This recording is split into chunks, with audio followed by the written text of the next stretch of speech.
from all over the world. Local consumer prices continue to hover at the 2% rate in April. Turning to robots to allow the visually impaired the chance to better indulge in cultural experiences, like the number of hybrid cars are registered in South Korea has surpassed 2 million with this locally developed Yuri rocket.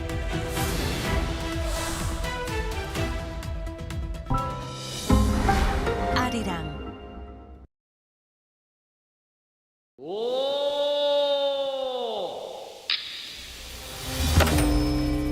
Global heritage will unite. We share brilliant values and honor the world's most cherished legacies to pass our heritage on to future generations. Busan invites you. The 48th session of UNESCO World Heritage Committee, July 2026, Busan, Korea.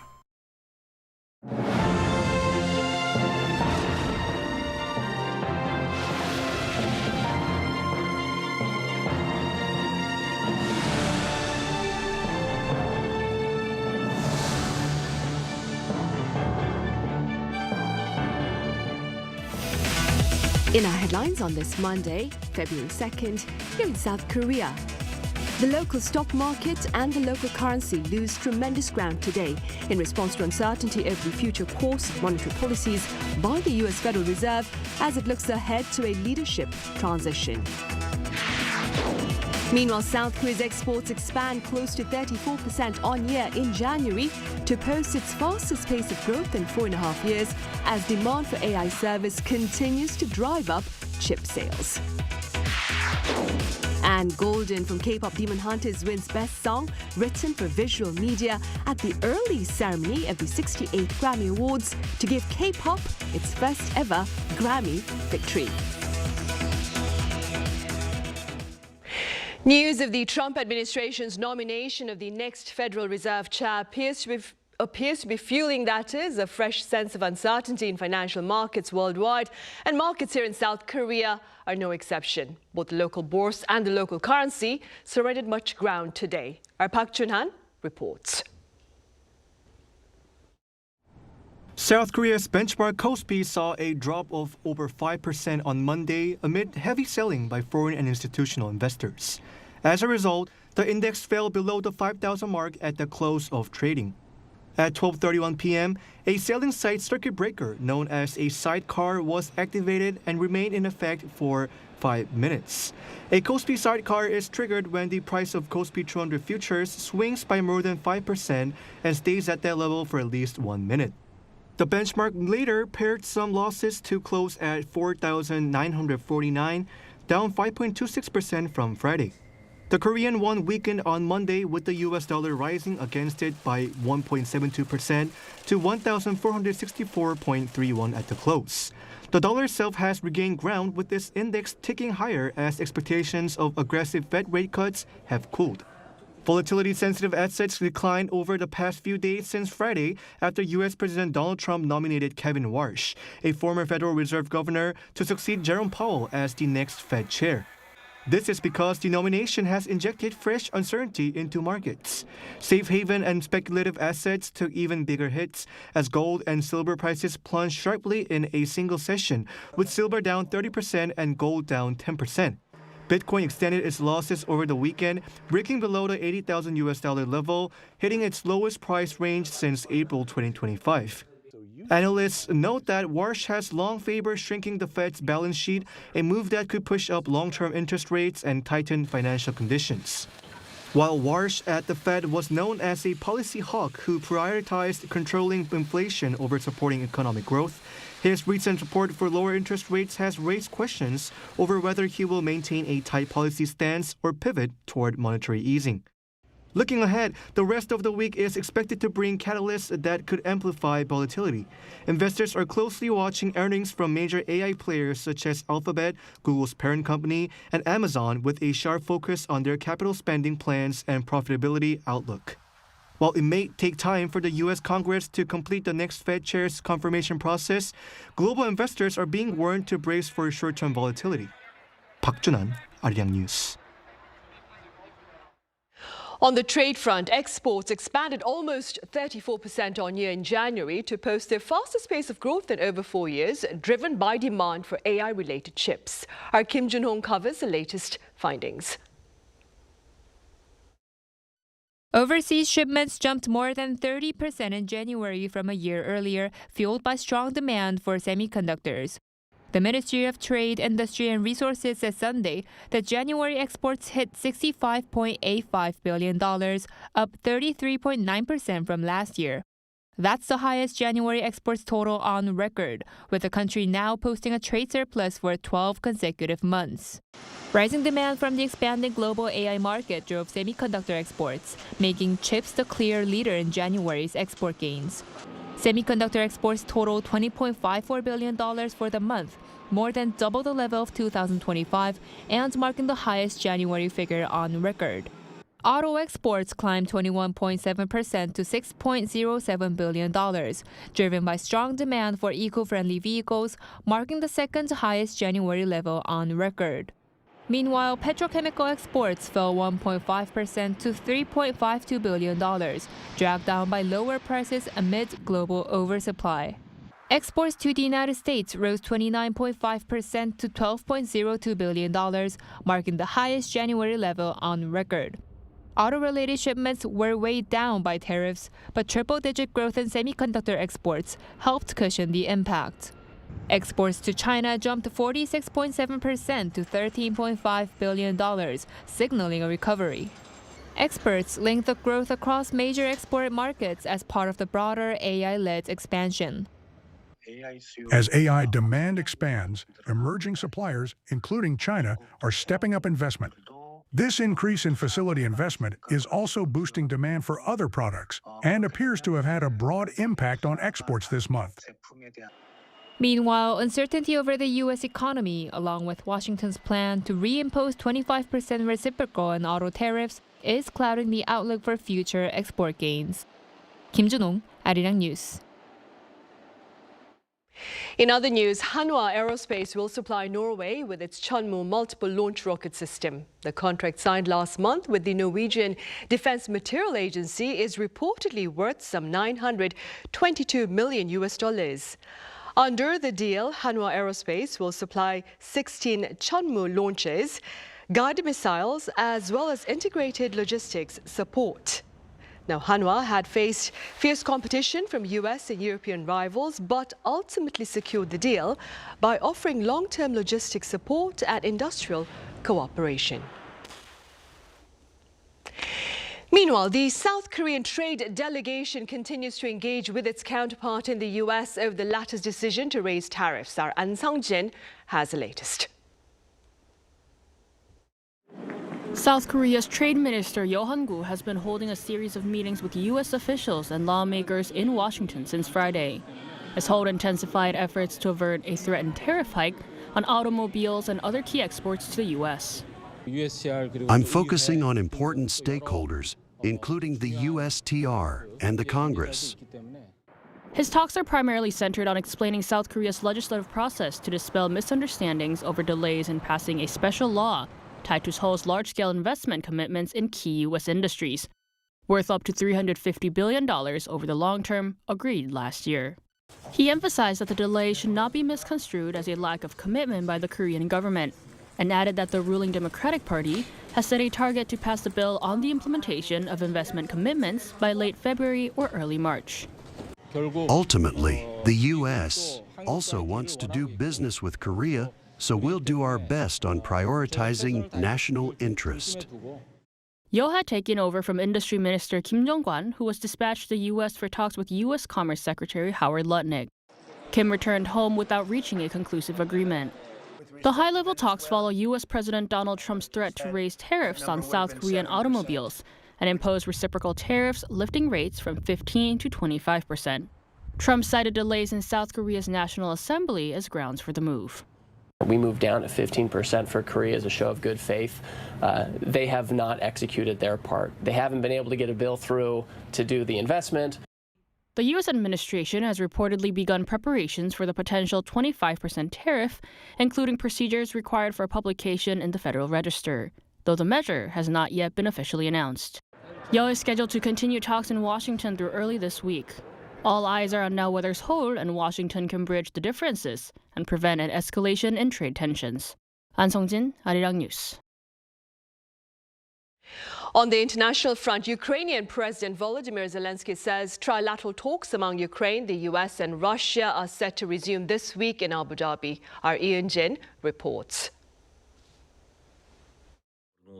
Ukrainian President Volodymyr Zelensky said a new round of US-brokered trilateral talks between Ukraine and Russia will take place in Abu Dhabi on February 4th and 5th. President Zelensky posted this on his social media on Sunday, which was when the second round of talks were originally scheduled to begin. He added that Kyiv was ready for a substantive discussion.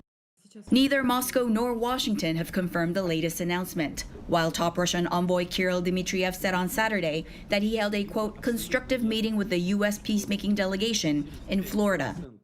Negotiators from the three countries held their first trilateral meeting in Abu Dhabi on January 24th, which led to no breakthrough on the key issue of territory. Meanwhile, hours following Zelensky's announcement, Russia resumed attacks on Ukrainian energy infrastructure. A drone attack hit a shuttle bus carrying mine workers in Ukraine's central eastern region. Ukraine's largest private energy firm DTEK and government officials said 12 miners have been killed and at least 15 have been injured. This comes after Russia had agreed to U.S. President Donald Trump's request to suspend attacks on energy infrastructure as Ukraine faces one of the coldest winters in years. On Friday, Kremlin spokesman Dmitry Peskov had said that the limited ceasefire would only last until Sunday to provide a good basis for the peace talks. While energy systems were not attacked in recent days, President Zelensky said that Russia was attacking railway infrastructure and other logistics targets. Ukraine says continued attacks on civilians shows that Russia is pursuing a war contrary to peace efforts. Ian Jin, Arirang News. North Korea has completed the construction of a massive greenhouse farm. According to the regime state media earlier on this Monday, Kim Jong-un attended a related ceremony this past weekend. Kim had been pushing for the construction of a greenhouse farm in the area of Sinuiju, which had suffered severe flood damage in the year 2024. He also reportedly made note of the fact that the completion comes ahead of the 9th Workers' Party Congress, which takes place every 5 years to hammer out mid to long-term policy plans.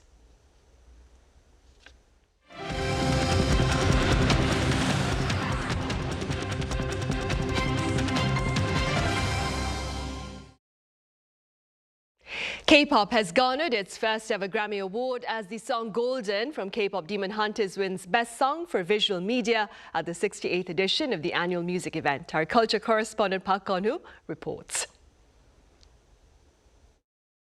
After years of nominations and near misses, K-pop finally has its Grammy moment. On Sunday local time, Golden, one of the songs from the Netflix mega hit K-pop Demon Hunters, won Best Song for Visual Media at the Grammy Awards pre-telecast ceremony in Los Angeles. Songwriters including EJ, Teddy, and 24 took home the honor.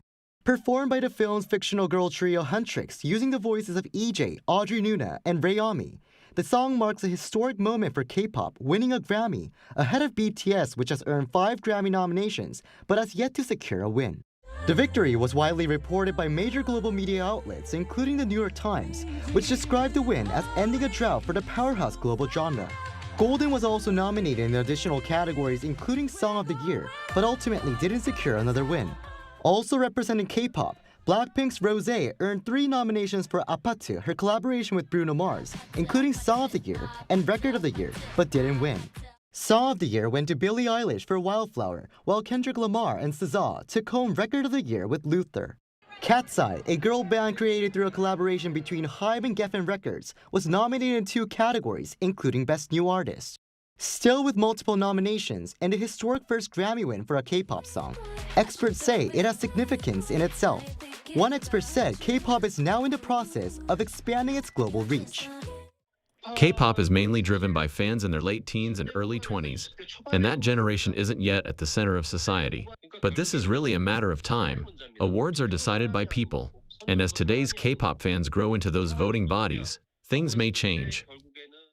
The same expert added that throughout the history of cultural arts, new movements are first embraced by younger generations, stressing the need for K-pop to maintain its distinct style while continuing to evolve through collaborations with the current mainstream, just as Rosé did with Bruno Mars.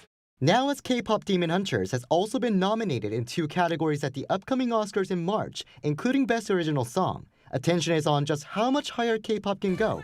Up, up, and up. 박건우, Arirang News.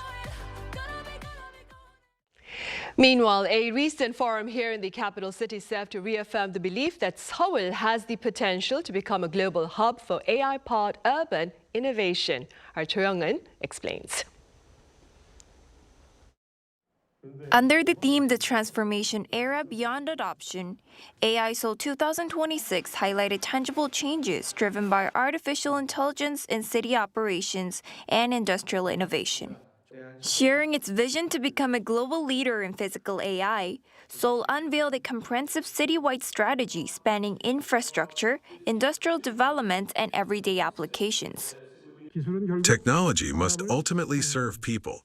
And the physical AI leading city that Seoul envisions is a city that creates the warmest change with the coldest technology. Global CEOs and academic leaders led insight sessions, offering perspectives on how AI is shaping Seoul's future, as the city announced plans to establish a Seoul Physical AI Belt, linking Yangjae AI Tech City for AI talent and companies with the SEOUL robot cluster. By 2030, a central facility will be completed to enable testing and demonstrations of autonomous robots and advanced AI technologies. In line with this vision, Seoul plans to transform downtown areas into large-scale physical AI testbed and invest 100 billion won, or about $70 million by 2030. Among the keynote speakers was Carlo Lotti, director of the MIT Sensible City Lab, who underscores Seoul's potential to emerge as a global hub for AI-powered urban innovation. Every time I come here, I'm amazed about all the excitement about here people have at AI, how much the city is investing in this.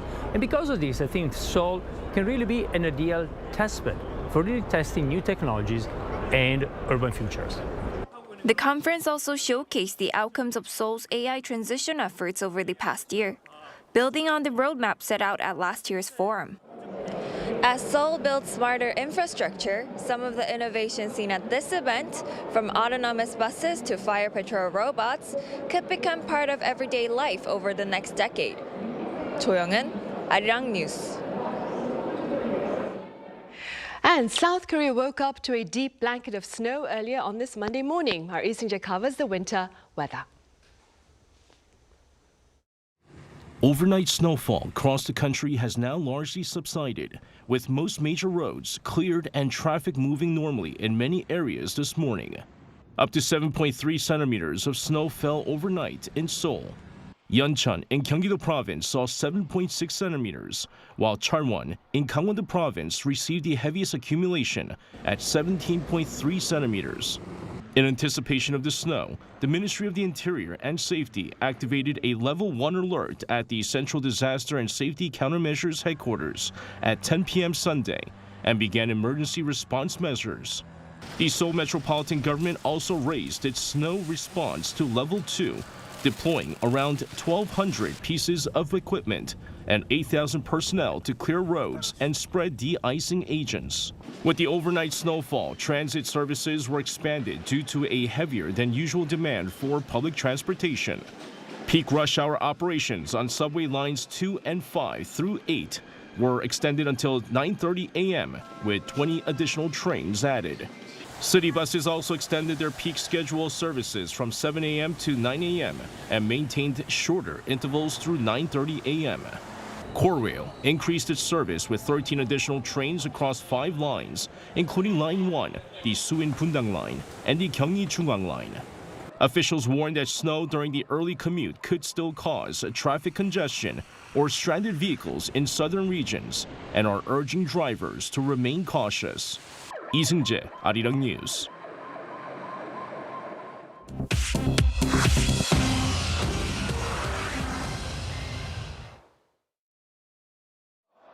This is The World Now, bringing you everything you need to know from around the globe. Iran's top leadership has warned that a U.S. attack would ignite a full-scale regional conflict. Supreme Leader Ayatollah Ali Khamenei told state media on Sunday that Iran will not be intimidated by U.S. naval deployments and vowed a, quote, strong blow against anyone who attacks Iran. This warning comes as the United States has increased its naval presence in the Middle East after President Donald Trump repeatedly threatened intervention unless Iran agrees to a nuclear deal and stops killing protesters. Meanwhile, Iran's parliament speaker Mohammad Bagher Khalibaf said Iran will designate EU armies as, quote, terrorist groups after the European Union labeled Iran's Revolutionary Guards a terrorist organization last week. He also said authorities will consider expelling EU military attachés. U.S. House Speaker Mike Johnson expects to end the partial government shutdown by Tuesday. The speaker on Sunday expressed confidence that he has the Republican votes to restore funding for most federal agencies once lawmakers return to Washington. The U.S. entered what is expected to be a brief shutdown on Saturday after Congress failed to approve a funding deal as it was out of session by the time the Senate passed the spending package on Friday. Johnson said the House aims to fund all agencies except the Department of Homeland Security by Tuesday. Democrats on Sunday demanded immediate reforms for ICE following 2 fatal shootings of U.S. citizens in Minneapolis. Speaker Johnson promised 2 weeks of good faith negotiations on immigration enforcement once the rest of the government reopens. British Prime Minister Keir Starmer says the former Prince Andrew must testify before a U.S. congressional committee after newly released files detailed more ties to sex offender Jeffrey Epstein. Newly released U.S. Justice Department files on Friday revealed emails showing Andrew maintained regular contact with Epstein for more than 2 years after Epstein's child sex crimes conviction. The files also include photos that appear to show Andrew crouching over and touching the waist of a woman lying on the floor with her face blacked out. Separately, the BBC cited a U.S. lawyer saying a woman alleged Epstein sent her to Britain for a sexual encounter with Andrew in 2010 at the Windsor Castle estate. Andrew denies all wrongdoing. Pope Leo XIV is calling for a global Olympic truce as the 2026 Winter Games prepares to open in Italy later this week. The Pope referred on Sunday to an ancient custom when states would lay their arms before and during the Games. He urged all nations currently in conflict to lay down their arms and seek dialogue, describing the upcoming Games as a message of fraternity and hope for a peaceful world. He specifically asked those in positions of authority to make concrete gestures to ease tensions. The Winter Olympics begin this Friday. Chu Ji-hyun, Arirang News.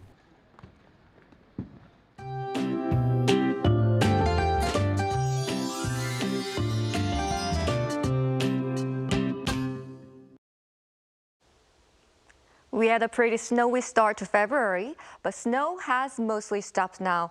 Seoul had about 7 centimeters of snow and many areas are still covered. As a result, roads are slippery with patches of ice, so today's a day to be extra careful to avoid falling or getting into a traffic accident. Thanks to snowfall, dry weather warnings in the Seoul metropolitan area have been lifted. However, dry weather warnings are still in place in the eastern parts of the country, parts of Jeollanam-do province.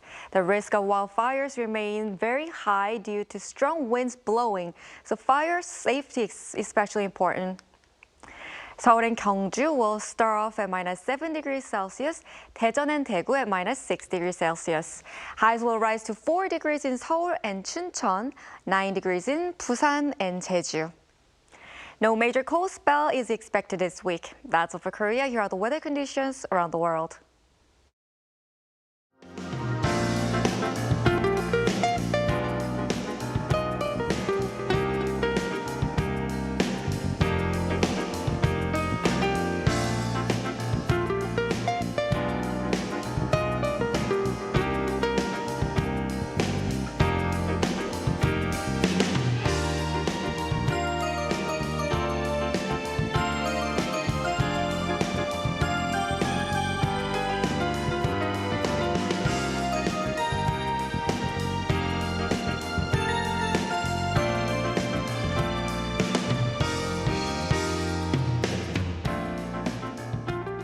Those are the headlines at this hour here in South Korea. Coming up right after this break is our daily panel session, so do stay with us and thank you for now.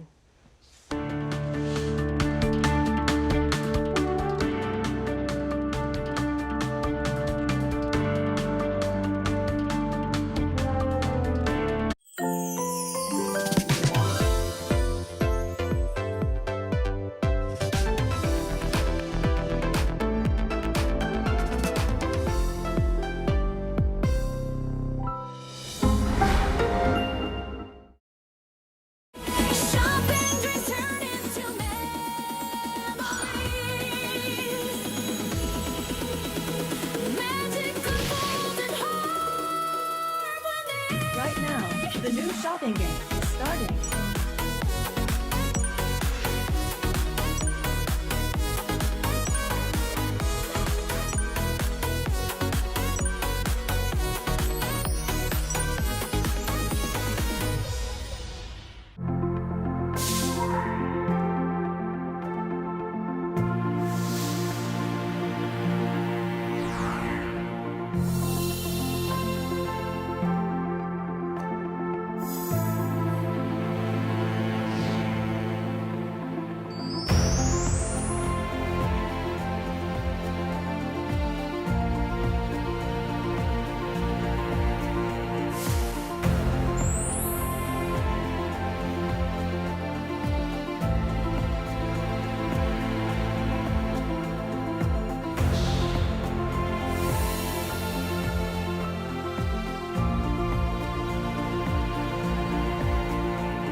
How to survive in Korea.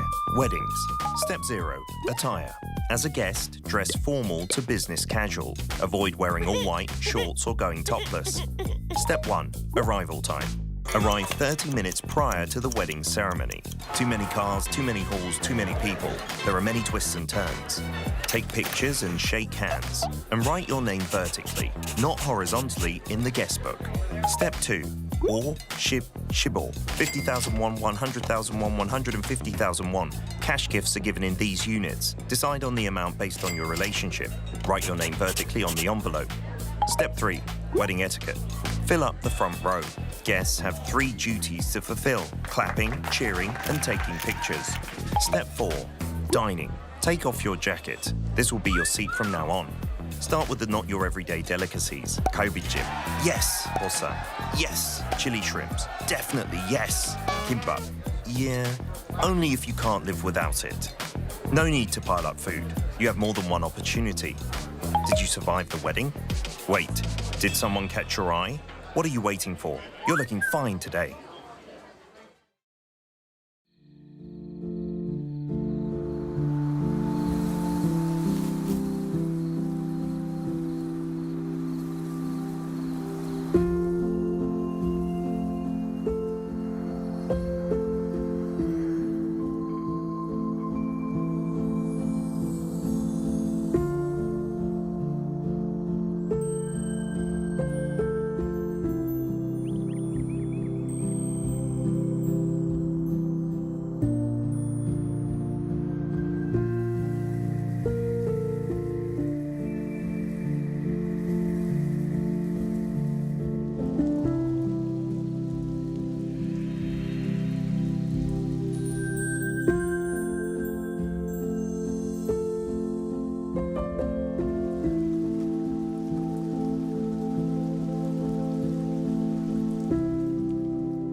between trade authorities from South Korea and their U.S. counterparts in Washington, D.C. continue, but there has been no revision in U.S. President Donald Trump's threat to raise tariffs on South Korea to 25%.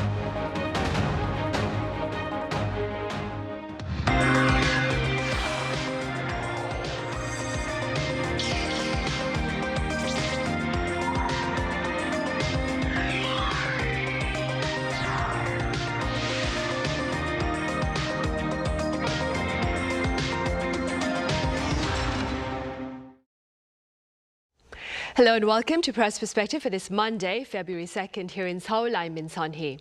Today we revisit talks between trade officials here and their counterparts in Washington, D.C. in response to threats of high U.S. tariffs on South Korean products. For more on this, I have Celia Fioretti with French daily Le Croix back here in the studio. Celia, welcome back. Glad to be back.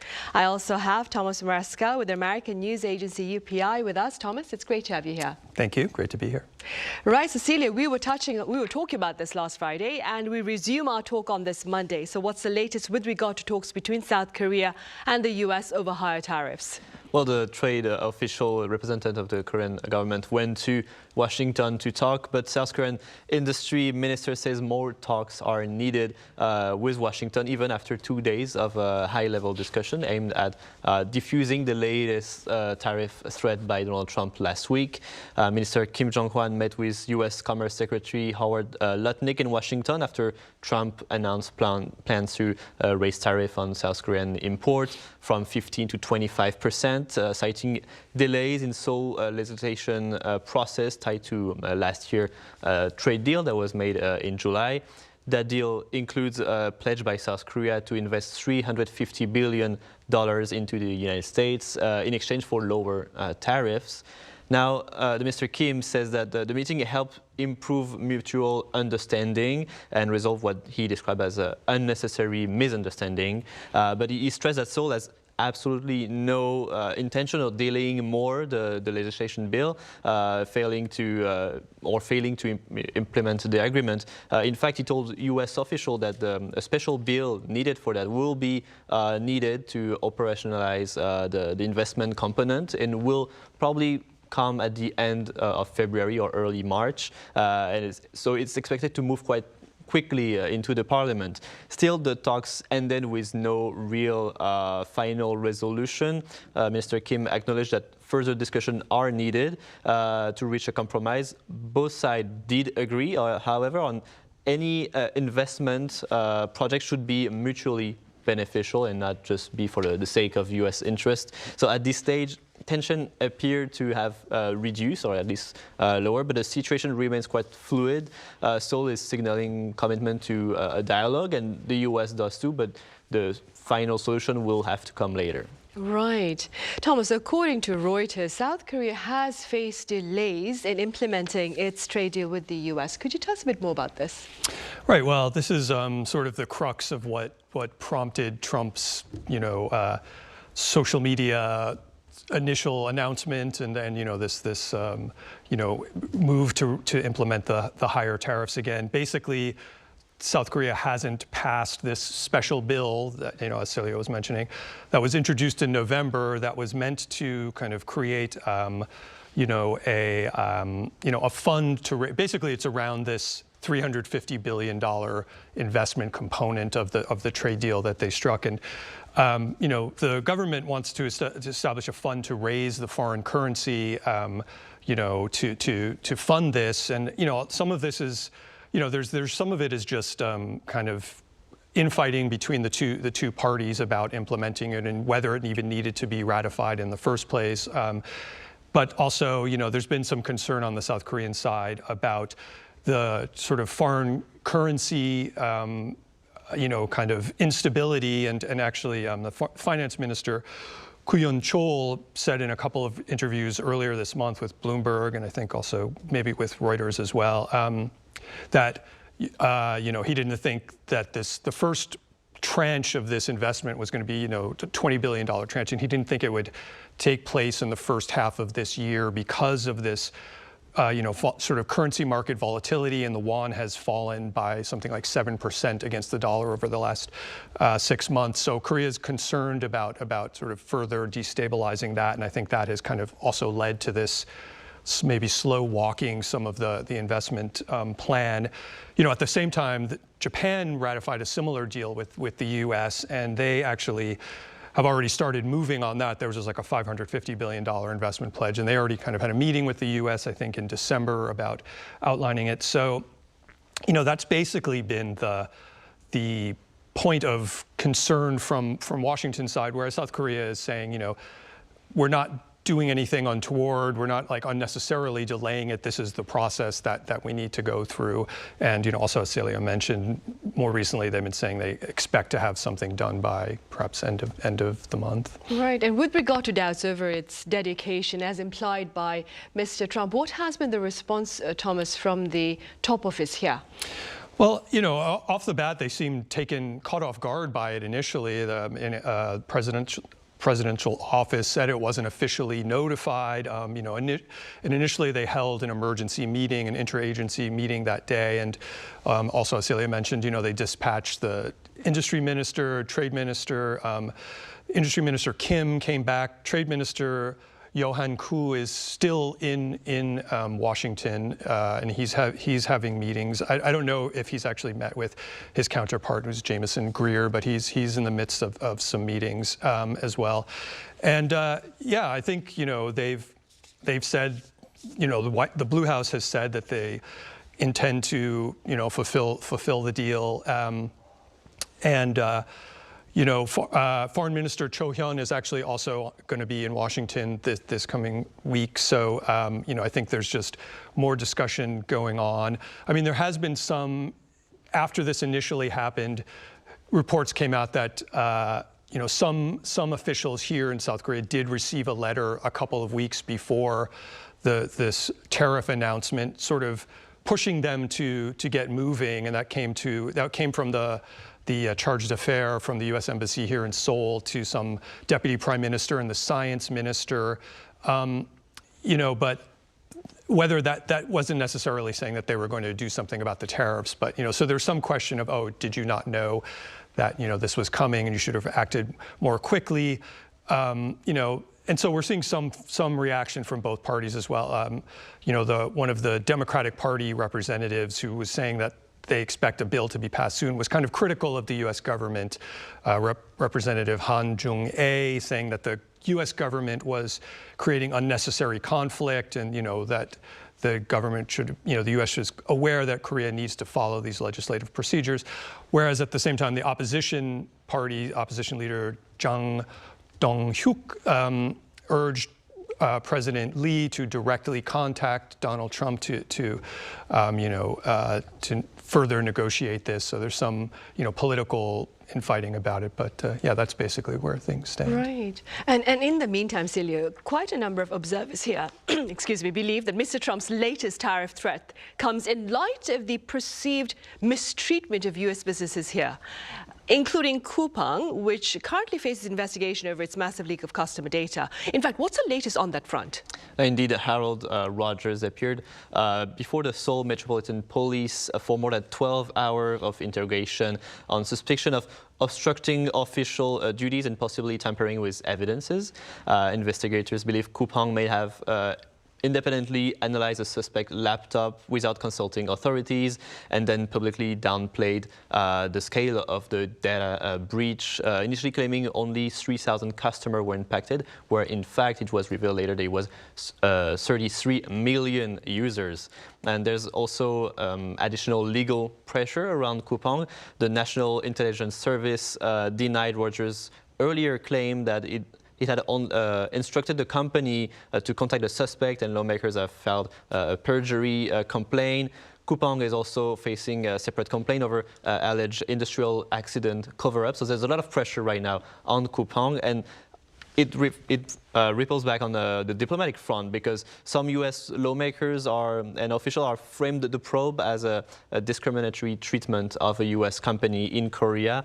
House Judiciary Republican explicitly linked Trump tariff to what they describe as an unfair targeting of Kupang, so it would be like a threat as a response of it. However, South Korea Foreign Ministry has pushed back strongly, saying that there's no link between the two cases.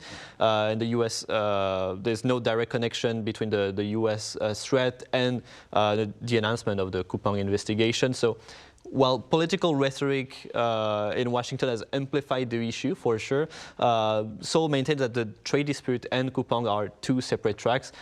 But it's clear that now they're kind of overlapping in the discussion around this. Right, and staying with such speculation, Thomas, other pundits here claim that Mr. Trump's tariff threat against U.S. trade partners is an attempt perhaps to take attention away from the tensions he faces on the domestic front, given his crackdown, immigration crackdown, that is. Is there any merit to these claims?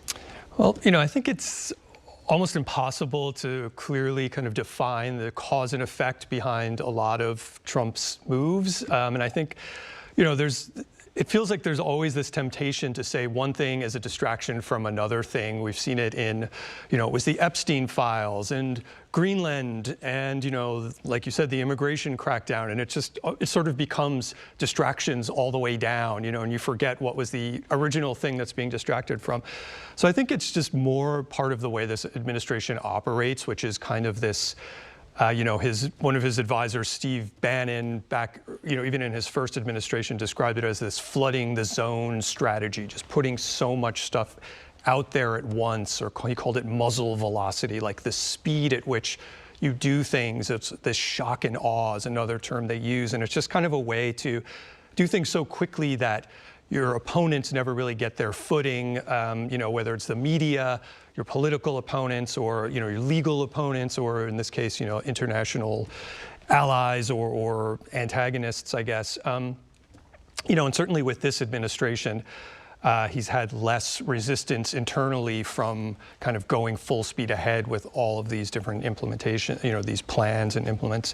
The first time around, there were some more sort of traditional sort of figures within the administration that I think put the brakes on stuff. So I tend to think of it in terms of more, this is just part of how he operates. I mean, at the same time, Trump is always been good at kind of switching up the story, distracting, when something happens, when something turns negative, and certainly domestically, the whole immigration story has turned quite negative with the the killings in Minnesota and the resistance and pushback against that. So, yes, in that sense, I could see turning the attention towards international affairs, but I do think probably there were more direct,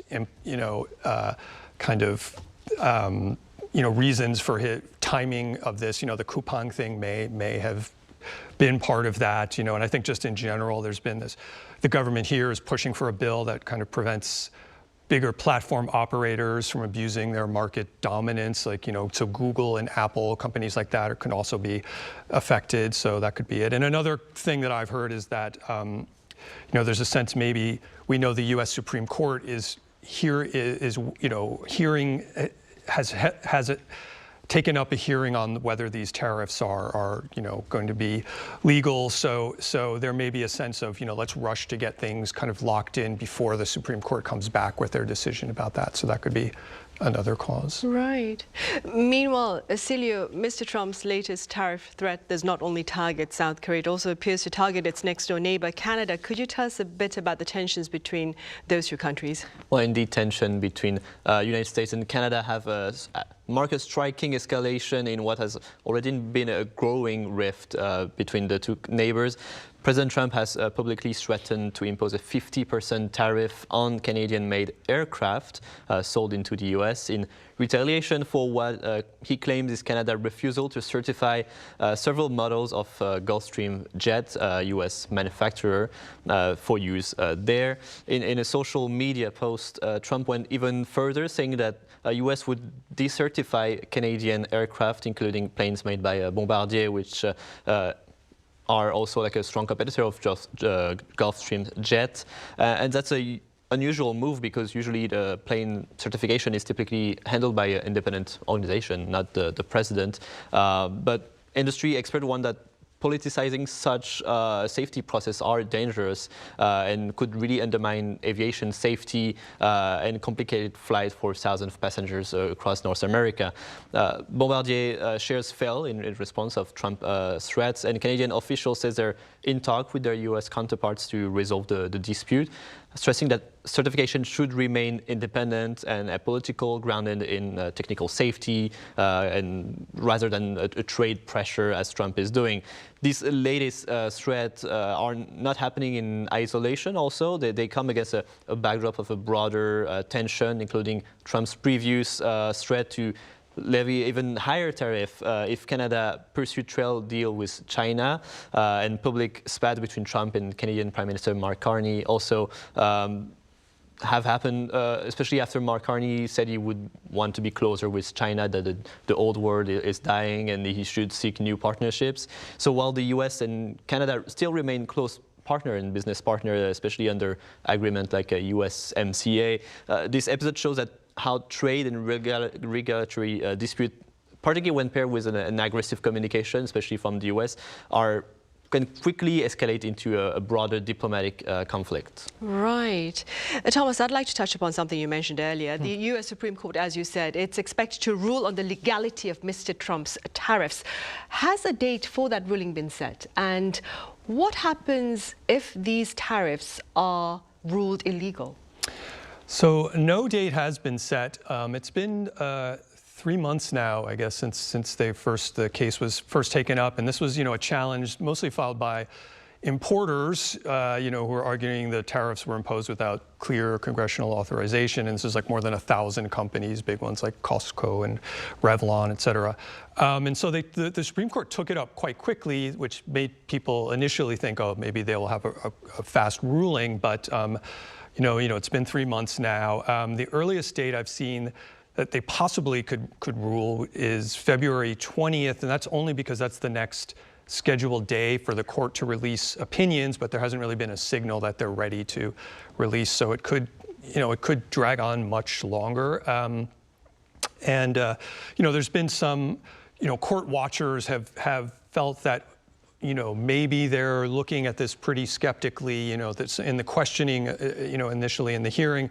A few of the justices, even on the conservative side, have seemed to ask some, more sort of hard-hitting questions about the legality or, the justification for these tariffs, sort of questioning the whether generally this court, the conservative justices have seemed to give the president a pretty large, expansive, application of presidential authority under these kinds of emergency authorizations, and that's sort of what he was doing here with the tariffs, claiming that the emergency was basically the trade deficit, But they were asking questions about, basically equating the tariffs to imposing a tax, which the president is not allowed to do. So there's some sense that maybe, they're inclined to rule against it, but again, it's really hard to know. If they do rule against it, the administration is basically saying if they had to unwind these trade deals and suddenly have to refund billions of dollars to the importers, that would be kind of chaos, and they're sort of describing it as, just too much to would be like economically devastating. So I think that may be a little bit to the point of whether, can you get all these deals in place already? Maybe the more deals there are, the harder it is to unwind, might be some of the thinking from the administration. But, they've also said that, they've come out and said that they have a whole other kind of a plan B. They have all these other, different provisions that they could use to justify the tariffs. If it's not under this one, they use basically the International Emergency Economic Powers Act for the current tariffs, but there are other sections. There's one called Section 232 which is related to national security, and they're sort of talking about that could apply to things like cars, machinery, semiconductors. So they already are, the people in the administration, Scott Bessent and others, have talked about having these other, other parts. There's a Section 301 of the Trade Act in response to unfair trade practices, such as intellectual property violations. There's another one about using temporary tariffs or quotas for serious balance of payment deficits, a shorter term one. So they are signaling that the administration is signaling that they have all these other justifications kind of lined up and ready to go. So it doesn't sound like they're kind of going to throw their hands up about tariffs, even if it's ruled against. So they have a plan B? They say they do, yeah. I see. Beyond tariffs, Celio, it appears that Mr. Trump's territorial claims, those over Greenland in particular, have turned his right-wing allies in Europe against him. Speaking as a French correspondent, what have you been hearing? Yes, it's quite striking what we're seeing right now. President Trump pushed to assert U.S. claims over Greenland, which is a Danish territory, has actually alienated some of its traditional allies and like-minded countries in Europe, countries that were once seen as ideological allies to Trump. The irony is that Trump's own national security strategy praised the kind of Europe he claims to admire, culturally cohesive, with strong on immigration and security, which is kind of what Denmark is in Europe. But instead of embracing Copenhagen, Trump antagonized it and made it an enemy, threatening to annex Greenland. Even though he later softened his stance, it really rattles European politicians and diplomats. And what's particularly notable here is that the reaction from the far right in many countries, Jordan Bardella of France National Rally accused Trump of coercion and criticized what he called an imperial approach.